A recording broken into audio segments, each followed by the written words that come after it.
Hi, everyone. Thank you so much for tuning in for our talk today.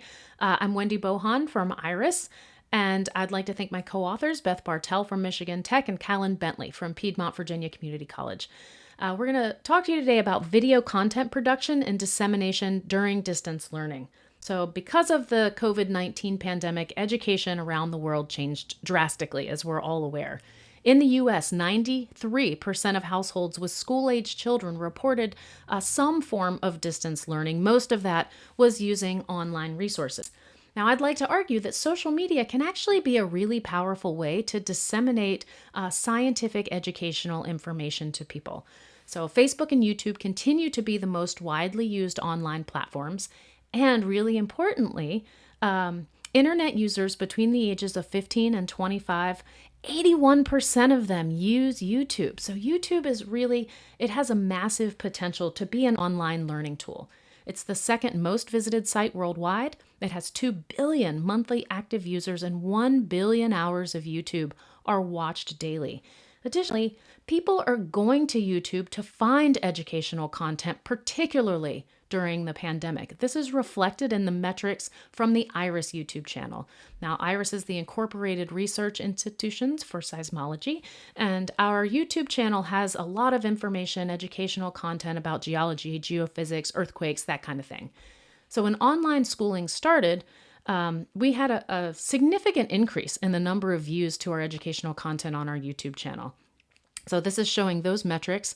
The purple data are views from 2019. The blue data are views from 2020. There was an increase during virtual schooling during the summer. The views went back down to our normal rate of views during the summertime, and the number of views increased again during school this year as we continued with the pandemic and continued with distance learning. So now if you're an individual scientist and you don't have the production value that IRIS is able to have with a professional animator and scientists to write these videos, other scientists to do webinars, well, what can you do? Can you actually create engaging educational content using the tools that we already have at our disposal? And I'm going to tell you, yes, you can. So here's an example. Wednesdays with Wendy.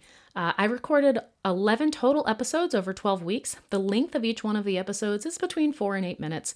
And the objective here was to demonstrate hands-on earth science activities that could be done at home by children in grades kindergarten through about 5th. I recorded these on Facebook Live and then uploaded them to YouTube. Just took my iPhone camera, that was it. One of the real benefits of this is that the audience was able to communicate directly with me during the presentation, and they could communicate with me afterwards by leaving comments or questions. One of the cons of this is that when you upload videos from YouTube, the video quality is pretty poor. So when I had to put these onto YouTube from Facebook, it was pretty low quality. I usually had between 10 and 30 people watching live, and then between 200 and 1,700 views after that on Facebook. I've amassed between 200 and 120 views on YouTube. So some of the lessons, first I'm going to show you a clip so you get an idea of what it looks like. Some mechanical weathering on our rock on the surface with this potato peeler. So I'm peeling it off into these little tiny pieces. This would be like animals burrowing around or digging, wind and rain. This could also be the action of trees. Trees go really slow, they grow real slow, but they're very, very strong. And so the roots can actually break rocks apart. So that's mechanical weathering.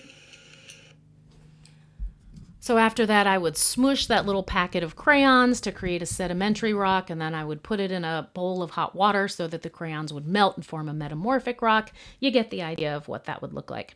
So a few of the lessons learned.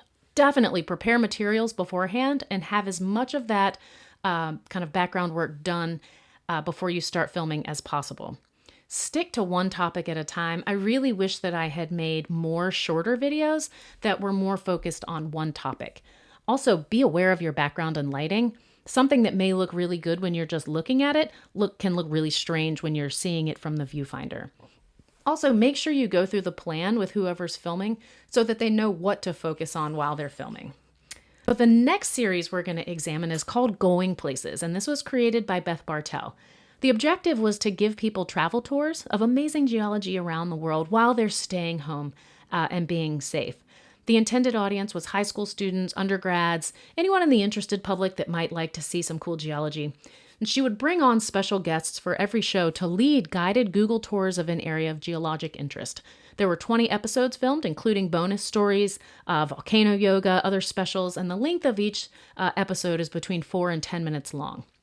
These were all recorded using Zoom and then uploaded to YouTube and shared across different social media channels. So the pro of this, low tech means it's pretty easy to make, and all the tools that were needed were on most computers. One of the real pros is that the guests come up with all the content, which is awesome.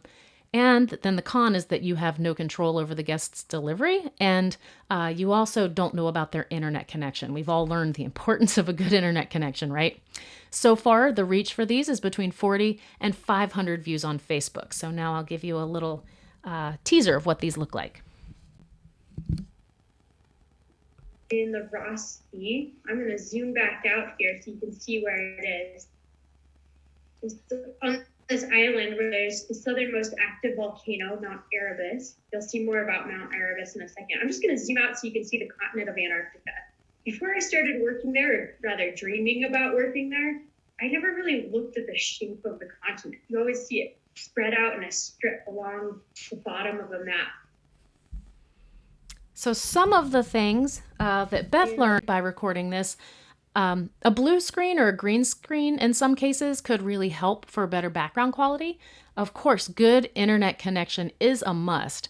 Writing out an outline to help guide the discussion can be really handy, and posting across multiple social media feeds really helps to increase reach because LinkedIn, Facebook, and Twitter, all of these platforms reach different audiences, so it's important to post to each one. So now we're going to talk a little bit about Rock du Jour by Callan Bentley and the Mini Professor. The objective of this show was to show and explain different types of rocks and how they form, and to tell the hidden stories in rocks.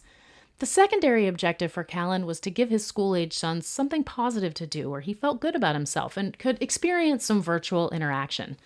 The intended audience were students in grades 5 to 12, undergraduate students, and the interested public. They made 20 episodes, all of them done with the assistant mini professor, and the length of each episode is 1 to 4 minutes. Most of the episodes were shot using the camera app on the PC, but the field-based episodes were shot using a Canon DSLR. They were then edited using the PC Photos app. All of these were then uploaded to YouTube and shared across social media. The pros, again, simple, low-tech, low complexity. Callan noted that one of the cons was that there's not quite as slick as some of the videos with voice overlays, annotations, things like that. But again, it's a cost-benefit relationship. How much time and effort and money are you willing to spend on the editing software? So that's just something to consider. The reach for this show, between 70 and 275 views on YouTube. And so now I'll show you a little teaser of Rock du Jour.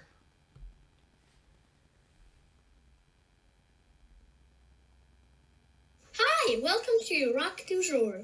Here it is. No. Here it is. No, here it is. No, mine is the Rock du Jour. No, mine is. Mine is the Rock du Jour. Mine. What did you even bring? Anyhow, let me see that thing. Oh, well, you know what? By a happy coincidence, we brought the same rock. All right? So here it is. This is a really exciting sort of composite rock. Both Baxter and I brought round cobbles, go ahead and take yours back, of quartz sandstone. And these cobbles have these interesting little tubes that run through them, little soda straw shaped features. But they look like tubes. So they have They look like wormholes. Well, that's what they are, right? So you're interpreting them there, that they're wormholes. There's some organism that burrowed through this sand before it was turned to sandstone. Oh, don't you just love the Mini Professor? I love the Mini Professor. So some of the lessons learned and advice from this show, think things through beforehand and then rehearse that plan, particularly if you have a wonderful co-host. A more robust editing program could have resulted in better videos, particularly the ability to do voiceover, so something to consider. Also, filming 3 or 4 episodes at once and then editing them over the course of a few days to create a stockpile of episodes. That way you can upload them to YouTube and then set them to publish at a specific time, which helps it to feel more like a TV show. And I really love this quote. My favorite parts were when my son would crack a spontaneous joke. It made me very happy. I've watched all those episodes. It made me very happy too. There were additional shows that were similar to these and differed in the particulars, but were also very effective. For instance, Janine Krippner would do Volcano Moments, where she would interview volcanologists about different volcanoes around the world, how they study them, the things we've learned. Dr. Lee would take rocks from his collection and would explain the story of the rock and why they're geologically important. So hopefully I have convinced you that you can actually make really engaging, important science content for distance learning using some of these tools we already have at our disposal. So I want to just briefly go through some of these potential platforms and how you could use those to create content. So every Gmail account comes with a free YouTube channel. You just have to set it up.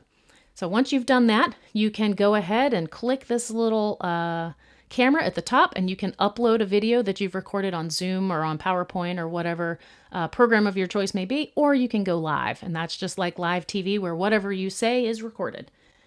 Facebook. We've all posted things on Facebook, I'm assuming. There's actually a little icon at the bottom of a camera. If you ever want to go live on Facebook, you just click that little icon. So what things would you do on Facebook Live?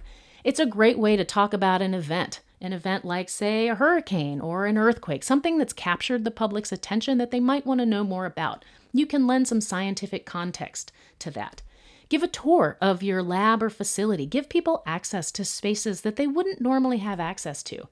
This is a great resource for doing field trips. You can record yourself talking about every field trip stop and really show the importance of different things in the field. Not every student is able to go into the field for a variety of reasons, and this can really help to increase access. Do demonstrations like I did during my Facebook Lives. So these are showing examples from Instagram. Instagram is a photo and video sharing app. This is what your homepage looks like. You swipe to the left and you get another page. Of course, yours won't show Brody, but it'll have this little icon down here to go live, as well as this list at the bottom. So Instagram Live lets you record short videos. These only stay on your site for 24 hours. You can also go to Reels. This is what that page looks like. And that lets you record and edit 15-second multi-clip videos. It has really cool audio and effects and other creative tools. These also disappear after 24 hours. Finally, TikTok. This is one of the newer apps. It's a short-form video sharing app that lets you create and share 15-second to about 1 minute long videos on any topic that you're interested in. So you set up your account. Once you're ready to create a video, you go down here and click the little plus button. Now, how are people using this?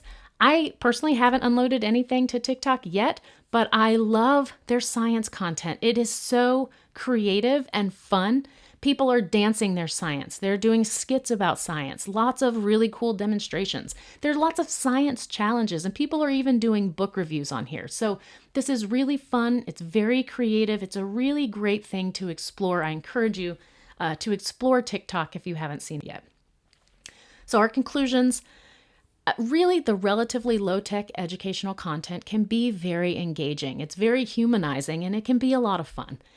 Some advice, plan ahead. Make an outline, practice beforehand, have the materials that you need already prepped and ready, be aware of your filming space. Some technical details, you really need good internet. We've all learned that lesson, right? If you have a green or blue screen, that can be helpful, although it's not necessary.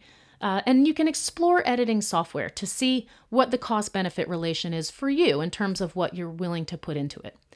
Advertising across multiple social media sites can really help to increase your reach and engagement. And if you do several episodes at once and then upload them at regular intervals, that can be really helpful. So please do visit us on our YouTube channels, and we're happy to take any questions. Thank you so much for your time.